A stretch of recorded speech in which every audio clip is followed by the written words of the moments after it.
আদালতের এক রায়ে দিল্লির ক্ষমতার অলিন্দ পর্যন্ত কাঁপতে শুরু করেছে। যে নেতারা বুক ফুলিয়ে হুঙ্কার দিয়েছিলেন যে এমন শিক্ষা দেব যাতে তিন পুরুষ মনে রাখে, আজ খোদ সুপ্রিম কোর্টের রায়ে তাদের সেই অহংকার ধুলোয় মিশে গেছে। শুভেন্দু অধিকারী মাথায় হাত দিয়ে কেঁদেও কুল কিনারা পাচ্ছেন না। ঠিক এভাবেই মুসলিমদের বিজয় শুভেন্দু অধিকারীর মতো কট্টর হিন্দুরা কখনোই আটকাতে পারবে না। সুপ্রিম কোর্টের রায় সেটাই আবারও প্রমাণ করল। শুভেন্দু সহ হিন্দু কট্টর নেতারা ক্ষমতার জোরে এতদিন যে মুসলিমদের ওপর অত্যাচার করে পাপ করেছে, সেই পাপের ঘড়া আজ পূর্ণ। হেভিওয়েট এই রাজনীতিবিদদের নিজের পুরনো ফাইল খোলার ভয়ে এখন রাতের ঘুম হারাম। ভারতের মুসলিমদের বিজয়ে আপনার কেমন লাগছে দর্শক, কমেন্টে জানান। দিল্লির রাজনীতির ক্ষমতার আড়ালের গল্পটা বরাবর ধর্মীয় কেন্দ্রিক। সম্প্রতি যন্তর মন্তর যখন পুরো ভারত জুড়ে ছড়িয়ে পড়ে, তখন পশ্চিম বাংলাও উত্তাল হয়ে উঠেছিল। আর এই প্রতিবাদ শান্তিপূর্ণভাবে শুরু হলেও হঠাৎ করেই আন্দোলন সহিংসতায় মোড় নেয়। ধর্মতলার বুকে চরম বিশৃঙ্খলা ছড়িয়ে পড়ে। পরিস্থিতি এমন উত্তপ্ত হয়ে ওঠে যে দায়িত্ব পালন করতে যাওয়া সাংবাদিকদের ওপর নির্মম হামলা চালানো হয়। আর ঠিক এই জায়গাতেই প্রশাসন তড়িঘড়ি করে কঠোর পদক্ষেপ নেওয়ার সিদ্ধান্ত নেয়। আইন শৃঙ্খলার দোহাই দিয়ে পুলিশ জালে তোলে 16 জন আন্দোলনকারীকে। কিন্তু ঠিক এখান থেকেই শুরু হয় আসল বিতর্ক আর রহস্য। প্রশ্ন উঠতে শুরু করে, যাদের ধরে পুলিশ হাজতে পড়ল তারা কি সত্যিই কোনো অপরাধ করেছিল, নাকি আসল অপরাধী আর পেছনের মাস্টার মাইন্ডদের আড়াল করতে বেছে বেছে কিছু নিরীহ মানুষকে বলির পাঁঠা বানানো হলো? গ্রেফতার হওয়া মানুষগুলোর পেছনের গল্প ও তাদের পরিচয়ের দিকে তাকালে এক অদ্ভুত প্যাটার্ন চোখে পড়ে। সাধারণ মানুষের অভিযোগ ছিল এই গণধরপাকড় কোনো সুনির্দিষ্ট প্রমাণের ভিত্তিতে হয়নি, বরং ধর্মীয় ও সামাজিক পরিচয় দেখে বেছে বেছে কিছু মানুষকে নিশানা বানানো হয়েছে, যাদের মধ্যে অধিকাংশ ছাত্রছাত্রী ছিলেন মুসলিম। এই পুরো তল্লাশি ও গ্রেফতার অভিযানের সবচেয়ে মর্মান্তিক ও অদ্ভুত উদাহরণ ছিল সালমান নামের এক সাধারণ তরুণের গল্প। একটু মন দিয়ে ভেবে দেখুন তো, যে ছেলেটার হাতে কোনো লাঠি ছিল না, যে কোনো ইট বা পাথর ছোড়েনি, যে কোনো ভাঙচুরে যুক্ত ছিল না, সে সেখানে কি করছিল? একটা বড় বস্তা হাতে নিয়ে সে রাজপথে পড়ে থাকা আন্দোলনকারীদের ছড়ানো চায়ের ভাঁড়, প্লাস্টিকের বোতল আর নোংরা আবর্জনা কুড়িয়ে পরিষ্কার করছিল। যে ছেলেটা আন্দোলন চত্বরকে, নিজের শহরের মাটিকে পরিষ্কার রাখার কাজ করছিল, প্রশাসন তাকেই উপহার দিল হাতের হাতকড়া। নিজের চারপাশ পরিষ্কার রাখা কি তবে এ যুগে দেশের সবচেয়ে বড় অপরাধ? পুলিশ বা প্রশাসনের কাছে এই প্রশ্নের কোনো সোজা উত্তর ছিল না। আর ঠিক এই মোক্ষম পরিস্থিতিতেই অবতীর্ণ হয় ভারতের সর্বোচ্চ আদালত সুপ্রিম কোর্ট। আদালত কোনো অজুহাত না শুনে ওই 16 জনকেই অবিলম্বে জামিন দেওয়ার নির্দেশ দিল। তবে শুধু জামিন দেওয়াতেই এই নাটকের সমাপ্তি ঘটেনি।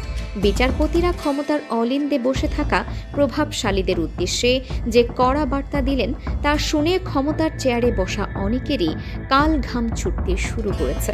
সুপ্রিম কোর্ট পরিষ্কার ভাষায় জানিয়ে দিল যে এই দেশে সংবিধানের ওপরে কেউ হতে পারে না কারো মুখের দিকে তাকিয়ে কিংবা রাজনৈতিক সুবিধার জন্য ধর্মীয় ও সামাজিক পরিচয় দেখে যদি আইনি ক্ষমতার অপব্যবহার করে বেআইনি গ্রেফতারের খেলা চলে, তবে দেশের বিচার ব্যবস্থা কখনো চোখ বন্ধ করে বসে থাকবে না। এই ঐতিহাসিক রায় আরও একবার প্রমাণ করে দিল যে সরকারের বিরুদ্ধে প্রতিবাদ জানানো একটি গণতান্ত্রিক অধিকার, আর সেই অধিকারকে গায়ের জোরে পুলিশের ভয় দেখিয়ে বা মিথ্যা মামলায় ফাঁসিয়ে কখনো স্তব্ধ করা যায় না। আদালতের এই কড়া মনোভাব দেখে আইনজীবীরাও এবার চরম হুঁশিয়ারি দিয়েছেন যে বিনা কারণে নিরীহ মানুষদের এভাবে হয়রানি করার জন্য খোদ পুলিশ প্রশাসনের সংশ্লিষ্ট কর্মকর্তাদের বিরুদ্ধে এবার পাল্টা আইনি ব্যবস্থা নেওয়া হতে পারে। তবে এই উত্তেজনাকর রাজনৈতিক গল্পের ক্লাইম্যাক্স কিন্তু এখানেই শেষ নয়। সুপ্রিম কোর্টের এই কড়া রায়ের পর রাজনীতির ময়দানে এক নতুন খেলা শুরু হয়ে গেছে। ককরোচ জনতা পার্টি এবার সরাসরি হুঙ্কার দিয়েছে। তারা রাজ্য প্রশাসনের দিকে এক চরম ডেডলাইন ছুড়ে দিয়ে সাফ জানিয়ে দিয়েছে যে আন্দোলনকারী ছাত্র ও সাধারণ মানুষের বিরুদ্ধে দায়ের করা প্রতিটি এফআইআর অবিলম্বে প্রত্যাহার করতে হবে। কিন্তু হঠাৎ কেন এই আইনি লড়াইয়ের দাবি? কারণটা লুকিয়ে রয়েছে দিল্লির সেই পুরনো লিখিত চুক্তিতে।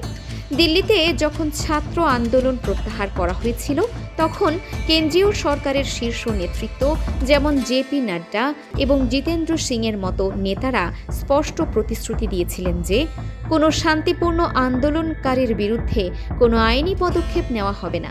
কিন্তু বাস্তবে দেখা গেল সম্পূর্ণ উল্টো এক ছবি। পশ্চিমবঙ্গের হেয়ার স্ট্রিট থানাতেই নাকি 6টিরও বেশি আলাদা আলাদা এফআইআর দায়ের করে রাখা হয়েছে।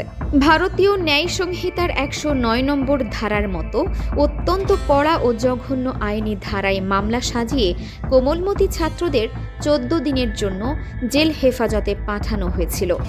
আশ্চর্যের বিষয় হলো, এই আন্দোলনকে কেন্দ্র করে বিহার বা আসামের মতো রাজ্যে যখন প্রশ্ন উঠেছিল, তখন রাজনৈতিক চাপ ও জনরোষের মুখে পড়ে সেসব রাজ্যের সরকার ইতোমধ্যেই এফআইআর প্রত্যাহার করার আইনি প্রক্রিয়া শুরু করে দিয়েছে। তাহলে পশ্চিমবঙ্গে কেন এই ভিন্ন নীতি? কেন্দ্রীয় স্তরের অনেক নেতাই এখন সোশ্যাল মিডিয়ায় সরাসরি সংশ্লিষ্ট রাজ্যের মুখ্যমন্ত্রী এবং প্রভাবশালী নেতাদের ট্যাগ করে সেই পুরনো ওয়াদার কথা মনে করিয়ে দিচ্ছেন। তারা খোলামেলা চ্যালেঞ্জ ছুড়ে দিয়েছেন যে দেশের প্রতিটি রাজ্যে তাদের লিগ্যাল সেল প্রস্তুত রয়েছে এবং কোনো ছাত্রকে আইনি হয়রানি করা হলে তারা হাত গুটিয়ে বসে থাকবে না। কিন্তু সবচেয়ে চমকপ্রদ ও রোমাঞ্চকর ঘটনাটি ঘটল ঠিক এর পরেই।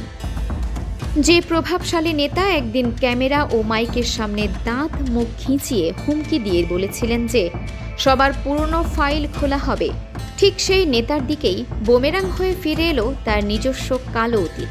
ক্ষুব্ধ আন্দোলনকারী ছাত্ররা এবার সরাসরি তাকে চ্যালেঞ্জ ছুড়ে দিয়ে বলল, অন্যের ফাইল খোলার হুমকি দেওয়ার আগে নিজের পুরনো ফাইলটা একবার খুলে দেখুন।